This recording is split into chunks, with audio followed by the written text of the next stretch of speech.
Olá, muito bom dia, graça e paz. Muito bom nós termos mais uma oportunidade para levar o nosso coração na presença de Deus, começar mais um dia voltados àquilo que o Senhor tem a nos dizer, nos ensinar. E é muito bom ter a sua companhia, estarmos juntos nessa caminhada para que a palavra de Deus nos ensine, nos oriente e nos capacite a viver segundo o propósito e a vontade do Senhor. Sou o pastor Wilson, da Primeira Igreja Batista de Marechal Cândido Rondon, e sempre é uma alegria nós podermos ter esse tempo que Deus nos concede para compartilhar a sua palavra. Nós estamos tratando sobre o combate dos gigantes da nossa alma. São muitos: solidão, procrastinação, medo, depressão, enfim, são tantas as áreas da nossa vida que nós sempre temos que estar atentos e dependentes da graça de Deus, confiar na bondade, no cuidado do Senhor, para não nos distrairmos daquilo que o inimigo propõe na nossa alma para nos abater, nos desanimar e nos enfraquecer. Hoje vamos falar sobre o combate do gigante da tentação. Tiago 1, o verso 13 a 15 diz assim: quando alguém for tentado, jamais deverá dizer, estou sendo tentado por Deus. Pois Deus não pode ser tentado pelo mal e a ninguém tenta. Cada um, porém, é tentado pelo próprio mau desejo, sendo por este arrastado e seduzido. Então este desejo, tendo concebido, dá luz o pecado, e o pecado, após ter se consumado, gera a morte. Disse que Marco Antônio foi um célebre militar, político romano da fase final da República. Era também um exímio orador, reconhecido como Garganta de Prata de Roma. Por ser creditado a ele as qualidades de homem brilhante, líder forte, arrojado, soldado valente e corajoso, o imperador Júlio César, que era o seu tio de segundo grau, decidiu fazer de Marco Antônio seu principal representante político em Roma, visando fazer dele o seu sucessor. Plutarco, famoso escritor grego, comentou que por fora Marco Antônio era impressionante e magnífico, mas por dentro era fraco e vulnerável. A juventude de Marco Antônio se caracterizou pela falta de uma adequada orientação paterna. Ele e seus irmãos juntaram-se a um jovem e excêntrico político chamado Clódio, que militava entre os populares à esquerda do Senado romano. O grupo passava os dias nas tavernas, visitando bordéis, vadiando nas saunas e nos antros da jogatina, envolvendo-se em escândalos amorosos e, sobretudo, bebendo muito. Em consequência, antes de completar 20 anos, Marco Antônio já estava endividado, devendo cerca de 250 talentos, equivalente a 8 toneladas de ouro, prata e bronze. Em 58 a.C., com apenas 25 anos, ele partiu para a Grécia, em parte para escapar dos seus credores. Conta-se que essa marca no caráter de Marco Antônio enfurecia de tal modo seu tutor grego que, em certa ocasião, ele teria desabafado aos berros na cara do seu pupilo: Marco, Marco, ó Marco, criança colossal, capaz de conquistar o mundo, mas incapaz de resistir uma tentação. Amado ouvinte, essa descrição não se encaixa apenas em Marco Antônio. Infelizmente, ela se aplica a muitos de nós hoje. Estamos falando de gente boa, talentosa, habilidosa, extremamente capaz, mas que é incapaz de dominar os seus impulsos e por isso destrói suas chances de grandes conquistas e plena felicidade para a glória de Deus. São variadas as formas de tentações. O mundo, a carne e o diabo são bastante criativos na hora de nos tentar com seus prazeres passageiros. O Novo Testamento, no entanto, parece nos apresentar as tentações mais comuns em 3 categorias bem definidas. Segundo os autores sagrados, há 3 tipos de pecados dos quais nós devemos fugir. E sugerindo, portanto, as 3 formas mais comuns ou abrangentes de tentações, e eu vou citá-las. A primeira delas é a idolatria. O apóstolo Paulo, se dirigindo à igreja de Corinto, uma igreja que era composta de comportamentos carnais, atitudes carnais, em 1 Coríntios 10,14 ele diz: por isso, meus amados irmãos, fujam da idolatria. Já João, na sua primeira carta, no capítulo 5, verso 21, diz: filhinhos, guardem-se. A ideia aqui é de um isolamento vigilante, atento. Guardem-se dos ídolos. Ídolo é tudo aquilo que se interpõe entre nós e Deus. Qualquer coisa que valorizamos acima de Deus pode ser um ídolo. Tudo o que nos domina e nos controla é uma forma de ídolo. Aquilo que mais nos apetece e dá prazer pode ser um ídolo.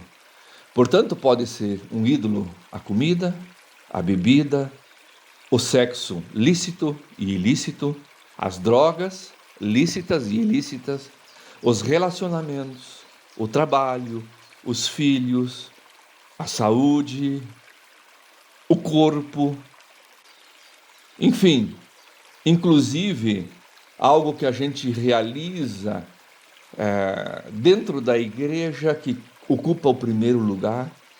E toda idolatria, amado ouvinte, ela é indesculpável, seja antiga ou moderna, primitiva ou sofisticada, sejam suas imagens mentais ou feitas de metal, objeto de cultos palpáveis ou conceitos abstratos desprezíveis, pois a idolatria é a tentativa de confinar a Deus, limitando-o a um espaço imposto por nós quando Deus é o Criador do universo. Ou ainda, domesticá-lo, tornando-o nosso dependente, domando-o e minando-o quando ele é um mantenedor da vida humana. É quando nós, seres humanos, queremos dizer que Deus tem que se enquadrar dentro daquilo que a gente pensa e aquilo que a gente imagina e aquilo que a gente acha que é o certo. Ou ainda de aliená-lo, culpando-o por sua distância e silêncio, quando ele é o governador das nações e não está longe de nós. Ou ainda destroná-lo, reduzindo-o a uma imagem concebida ou feita por nós mesmos, quando ele é o Pai de quem nós recebemos nossa existência.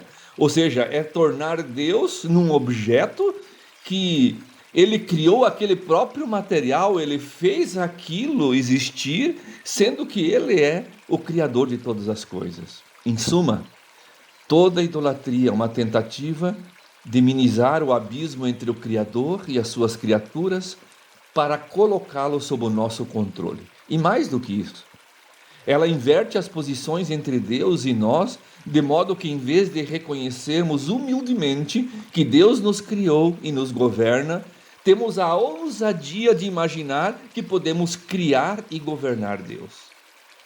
Não existe lógica na idolatria. Ela é uma expressão perversa e confusa da nossa rebelião com Deus. Por isso é que Deus irá julgar o mundo.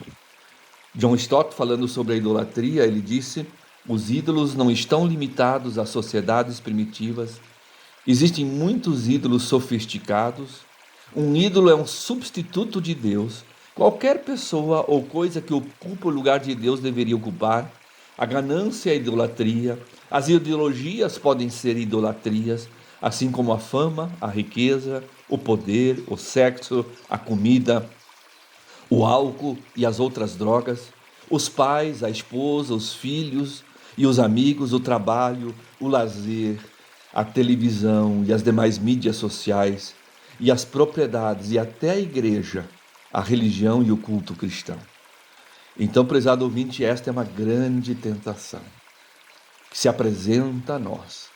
É de tirar Deus do seu lugar que Ele é digno e merece, de entronizá-lo como Senhor do nosso coração.